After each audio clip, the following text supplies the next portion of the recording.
Value and be faithful. Matthew 25:14-19. For all our friends who receive the devotionals just in time, we are in Medellin and its surroundings. This July the 1st, we will be with Kaya Worship, my beloved wife and friends, sharing a wonderful message of the word of the Lord. It is totally free. You can attend with your whole family, but remember to separate your space.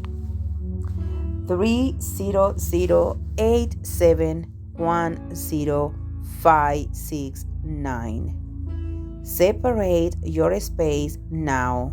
We wait for you, Medellin. God always comes just in time. For the kingdom of heaven is like a man which went on a journey and called his servant and committed unto them his goods. And to one he gave 5 talents, to another 1 2, and to another one he gave 1, to every man according to his ability, and went on his journey. And he that had received the 5 talents immediately went and traded with them, and gained other 5 talents. Likewise, he that had received 2 talents gained other 2. But he that had received 1 went and dug it in the earth, and hid his Lord's money. After a long time, the Lord of those servants came and settled account with them, and came to him that had received the 5 talents, and brought other 5 talents, saying, Sir, thou deliverest unto me 5 talents. Behold, I have gained 5 talents more. His Lord said unto him, Well done, good and faithful servant. Thou hast been faithful over a few things, I will set thee over many things. Enter thou into the joy of the Lord.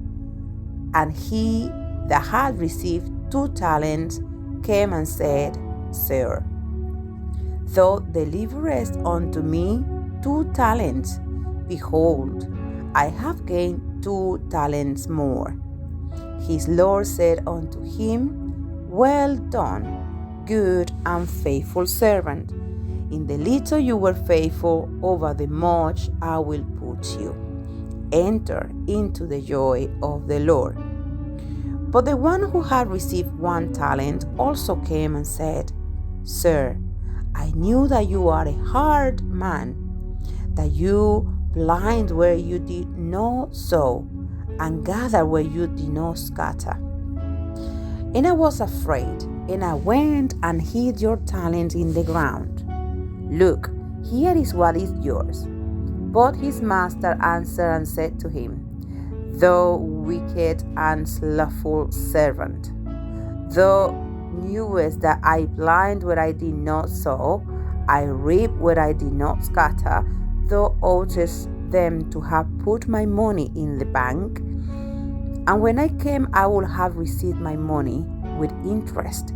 Therefore, take the talent from him and give it to him that had the 10 talents. For everyone who has, more will be given to him, and he will have plenty. But he who has not, even what you have, will be taken away from him. And the unprofitable servant cast into the utter darkness. There will be weeping and gnashing of teeth. What a tremendous word, isn't it?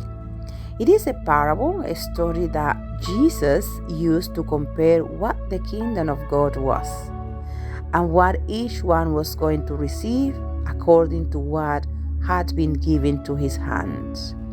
God has given us all something in our hands. He has given us a gift, but He has not given it according to our capacity. No one comes to this world without any gift, even it is only one. God has given it to us according to our capacity with the purpose that we put it to produce. And that it can bear fruit, and this fruit honor God. First of all, above all things, every process that God allows in our life is so that we can also discover that talent and that gift that the Lord has given us.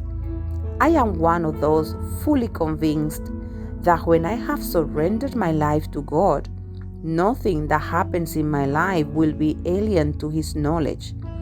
I believe that the Word says that everything will work for good, and that in the midst of everything, although it sounds like a phrase of drawer, it is the truth. In the midst of everything, there is purpose.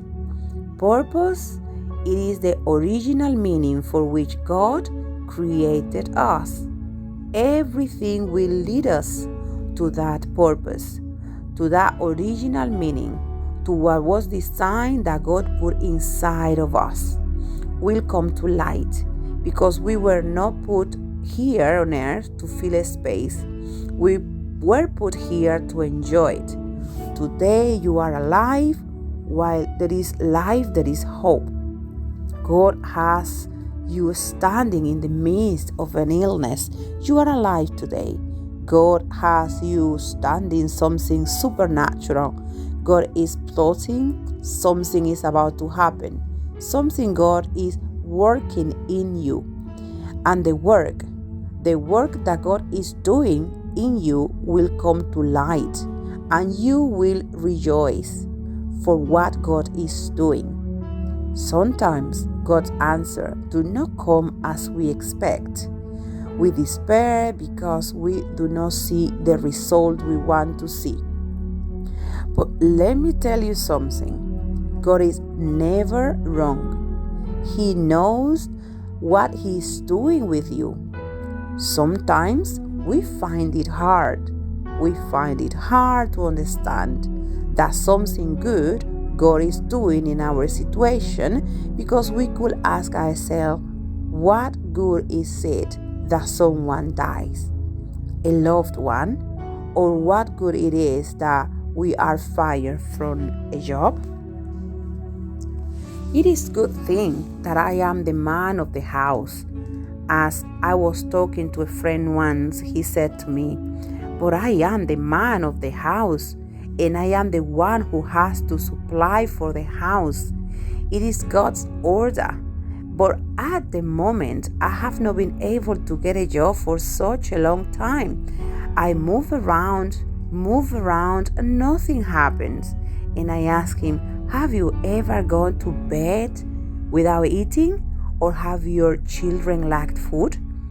And he answered me, no, Pastor, but nevertheless, it is a tremendous when your children ask you for something to eat, and at the moment you have nothing to give them. This is something tremendous, because something it cost us. It cost us to learn to receive from God when we are the ones who are used to being in control, when we are the ones who are used to looking for what to bring for our house. I don't know if you understand me right. I understood that person because I have lived it too. How good is it when we feel the satisfaction of having done some work and we receive that pay and we get home and we can say, here is the food, or here are the shoes, or here is the dress. Dad brought it or mom brought it to the house, right? We feel the satisfaction, and we thank God because He blessed the work of our hands. But what happens when it does not happen like that? What happens when all the doors are closed and God tells you, I need you to be calm, not to stop doing. Do you understand? Do you do what you do have to do? Move, but rest in me. Let me do the rest, because I am the one who will supply you. It is something tremendous, the Bible says. But the just shall live by faith. And to live by faith is something complicated. Faith is a word that we talk about all the time. How many have we not given advice and told them, have faith, courage, believe? But when it comes to us and applied what we have preached, that is where the difficult moment comes, isn't it? It is where things change, because it is easy to preach to everyone and tell them to have faith. But when the decision presses us, when it is up to us to apply that word, to apply the word, it is there where it is difficult. It is not easy to believe. It is not easy to stay still for a certain moment and wait for the heavens to open and for God to bless your life. It is not easy. This reminds me of the story of the prophet Elias, when God says to him, go up to the brook of Cherith, go up to the brook and believe. But when it comes to us and apply what we have preached, it is there where the difficult moment comes, right? He goes up to the brook Cherith, and he goes to the brook, and there perhaps the question will attack his mind. How are you going to live from this brook? Are you going to feed on water alone?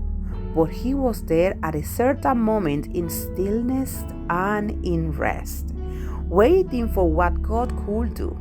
Waiting on God means learning to listen to His voice, and learning in the rest to see the opportunities that He will open for you, the doors that He will open so that you can walk quietly and safely. When Elias looked towards the sky, the ravens came with meat. This is something supernatural. The ravens eat meat the most, and the ravens came with meat to feed Elias, and he could drink water from the same stream. Those things only God does. Let me tell you that if you are in a certain moment in your life in which you have already done a lot and you are not able to do it, you have to wait for God.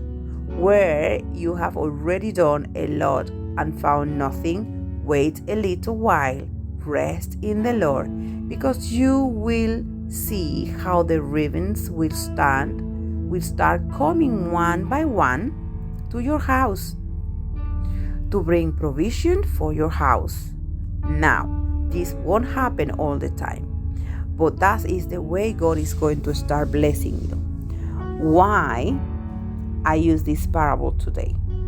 Because there are three kinds of people that the Lord gave each one of them a certain number of talents. The first two took advantage of them and multiplied them. And I love the word that the Lord speaks to them and tells them. Good and faithful servant. In a little you were faithful, in much I will make you faithful. Some say, no, but when God blesses me, then I will bless His work. Some say, when God blesses me, then I will bring an offering, or I will bring my tithe. Or some say, when God blesses me, then I will be able to help other people. But why don't you do it from now on, when God is giving you what is right and what is necessary for day-to-day life? When God gives me a lot that day, then I will honor God. I will speak well and I will preach. Why don't you do it now? When I was talking to a friend, He said to me, Pastor, but right now, my wife is the one who is supplying for the house. I have looked for one way or another.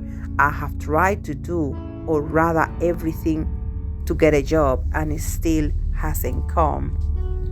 I feel that things are not working out for me. And I told him, you have to make stop along the way.